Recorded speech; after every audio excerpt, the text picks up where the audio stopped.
Hi, I'm Eve Rojas, and welcome to another edition of Automotive Industry News. Our top stories: accelerate your success at the biggest event in the used vehicle industry, and BMW's compact SUV fails miserably in a safety test. But first, winter is officially over, but while it was here, Audi decided to have a little fun on the ski slopes. The German automaker took its e-tron electric SUV to Kitzbühel, Austria, to try its hand at negotiating the frame's Strife downhill ski course.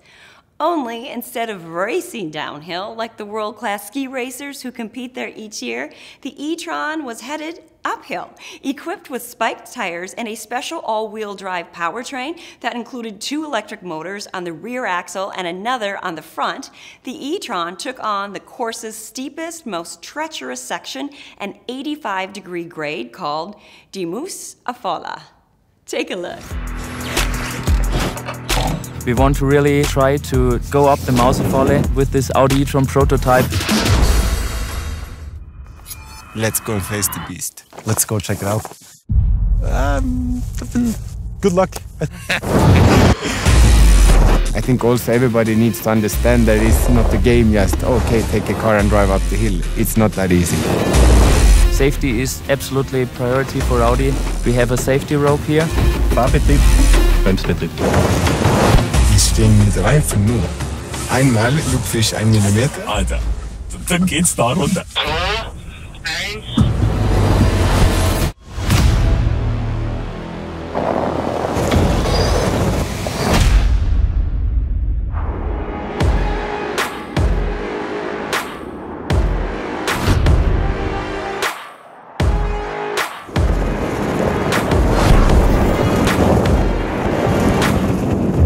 People say, why would you do that? It's a lot of risk and no reward.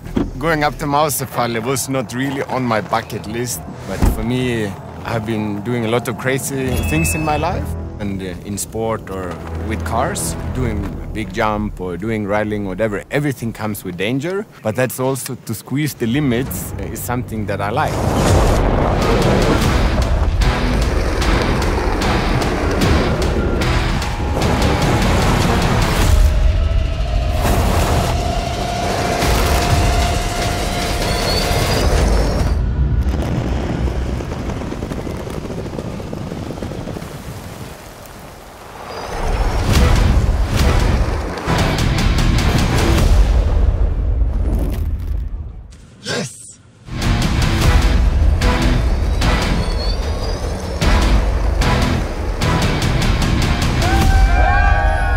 Last 25 meters I will remember forever, because that was when I was a little bit scared, but all turned out well, so now it's a good experience.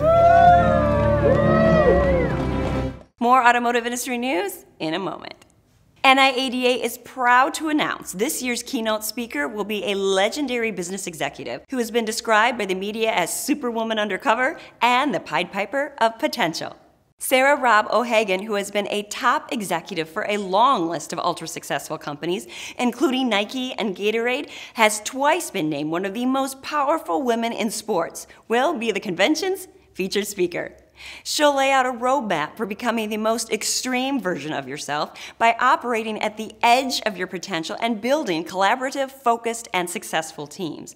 And she'll share practical takeaways for how to make failure your fuel, discover your most competitive playing field, get out of line rather than always following convention wisdom, and how to bring out the extreme in others. You don't want to miss the NIADA ABD Combined Mega Conference June 17th through 20th at the Venetian in Las Vegas.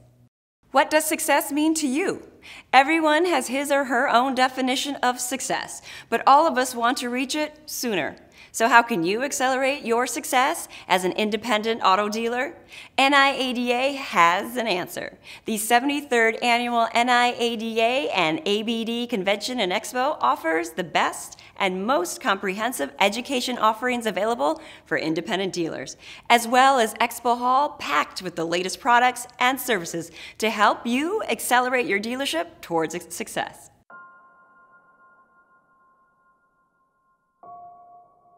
We are so thrilled you're here with us this week, and on behalf of the NIADA Executive Committee, our 16,000 members nationwide, the National Alliance of Buy Here, Pay Here dealers, and their 14,000 members, I want to personally welcome you to the combined NIADA-NABD Mega Conference. Being here this week makes you a part of the association's largest gathering of dealers, lenders, allied industry partners, and educators ever assembled for the benefit of the used motor vehicle industry. Your success as small business owners is directly correlated to your involvement in the government affairs side. Your ability to communicate with your senator is the thing that makes the difference in getting legislation passed, getting the things that we need in the Tax Cut and Jobs Act, engaging with the Speaker of the House. It's your involvement that makes those things successful. You belong to a phenomenal organization who is providing you. Chuck is leading the 20 group. They are putting together education for you. There's education out there so that you can educate yourself. There's a lot of places and ways to get trained. The whole world's looking for somebody to train your folks, and I certainly tell you that the responsibility falls on you first and foremost. Our job up here is so rewarding is the fact that we get to help you achieve those goals. Thank you all very much. This is a huge honor. There's never been a more important time to work with a knowledgeable CPA who can help you get all the tax benefits that you're entitled to and not miss any. I'm excited to be here. I'm really thrilled about the fact of getting a chance to speak to the car dealers. But like you, networking, reaching out, chasing dreams, chasing goals, we were no different. We're live here at NIADA at the convention, having a great show. It's truly a privilege to be here tonight as we recognize all the distinguished nominees for the NIADA Quality Dealer of the Year Award. We are humbled by the passion, hard work, and innovation that you and your colleagues bring to this industry. Welcome to the show.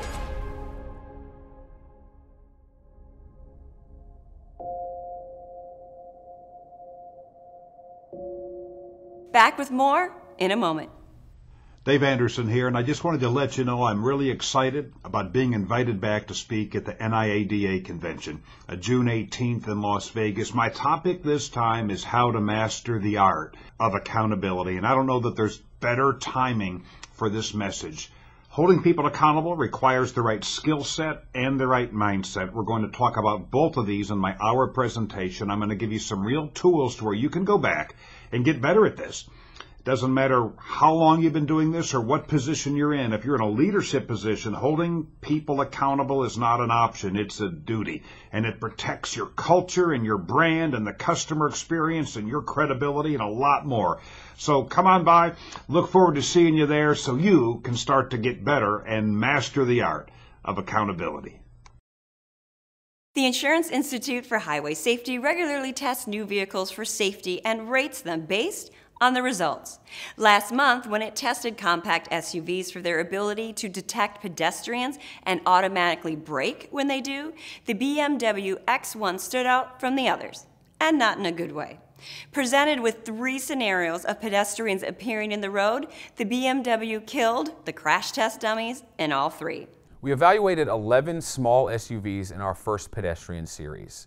In general, they did well. We had 4 vehicles that received a superior rating, 5 vehicles earned an advanced rating, 1 vehicle earned a basic rating, and only 1 vehicle got no credit in our testing.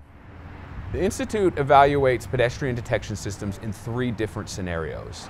These scenarios are typical of real-world pedestrian crashes. The first scenario involves a pedestrian standing on the edge of the road who enters the travel lane in front of the vehicle. The second scenario involves a child pedestrian who darts out from behind 2 parked vehicles. And the third scenario involves a pedestrian walking near the edge of the road in the same direction of the vehicle. Pedestrian detection technology uses forward-looking sensors on the vehicles, including cameras and radar, to detect if there's a pedestrian in front of the vehicle. If the vehicle senses a pedestrian, it will first try to warn the driver through an audible or visual warning, and if the driver doesn't respond, it will automatically apply the brakes to either mitigate or completely avoid a crash. 4 of the 11 vehicles we tested earned our highest rating of superior. They were the Honda CR-V, the Subaru Forester, Toyota RAV4, and Volvo XC40. The Mitsubishi Outlander only received a basic rating, and the BMW X1 earned no credit because it either didn't brake or had minimal speed reduction in all the scenarios. Our goal with this ratings program is to encourage more manufacturers to equip their vehicles with pedestrian auto brake systems that perform well. We also want to inform consumers about these systems so they can make wise purchasing decisions when they buy a vehicle. Thank you for watching Automotive Industry News. I'm Eve Rojas.